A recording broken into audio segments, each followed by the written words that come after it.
بسم اللہ الرحمن الرحیم وما تفرق الذین اوتوا الکتاب الا من بعد ما جاءتهم البینہ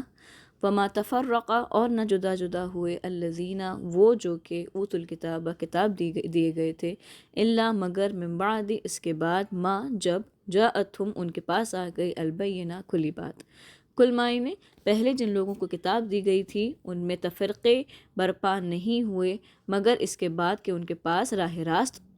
کا بیان واضح آ چکا تھا۔ یعنی اس سے پہلے اہل کتاب جو مختلف گمراہیوں میں بھٹک کر بے شمار فرقوں میں بٹ گئے تھے، اس کی وجہ یہ نہ تھی کہ اللہ تعالیٰ نے اپنی طرف سے ان کے رہنمائی کے لیے دلیل روشن بھیجنے میں کسی قسم کی کوئی کسر چھوڑی ہو، بلکہ یہ روش انہوں نے اللہ کی جانب سے دلیل روشن اور رہنمائی آ جانے کے بعد ہی اختیار کی تھی۔ اس لیے اپنی گمراہی کے وہ خود ذمہ دار ہیں، یعنی جو اہل کتاب ہیں یا جو مشرکین ہیں، کیونکہ ان پر حجت تمام کی جا چکی تھی۔ اس طرح اب چونکہ ان کے صحیفے پاک نہیں رہے، کیونکہ ان کی جو اللہ تعالیٰ نے جو ان پر کتابیں نازل کری تھیں یہودیوں پر اور نصرانیوں پر، یعنی کرسچنز پہ اور جیوز پہ، ان کتابوں پر ان کے علماؤں نے اپنے حساب سے کچھ رد و بدل کر دیے تھے، جس کی وجہ سے اب وہ کتابیں اپنی پیور ٹیچنگز پر بیسڈ نہیں رہی تھیں۔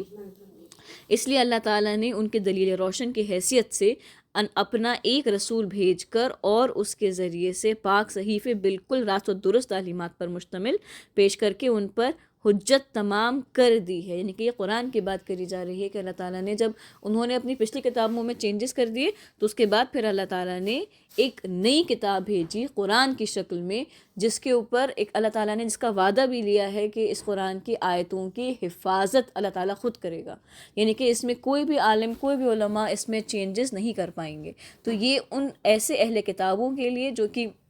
جن کے پاس پہلے سے کتابیں موجود تھیں مگر وہ اس پہ اعتماد نہیں کرتے، یا اگر اعتماد کرتے بھی ہیں تو وہ اب جس چیز پہ اعتماد کرتے ہیں وہ حقیقت میں کتاب کا علم نہیں تھا جو اللہ تعالیٰ نے بھیجا تھا، ایسے لوگوں کے لیے اللہ تعالیٰ نے ایک اور کتاب نازل کری ہے، اس کا نام ہے قرآن، اور اس میں اللہ تعالیٰ نے واضح روشن نشانیاں دلیل کے ساتھ میں جو راہ راست دکھا رہی ہوں، صحیفے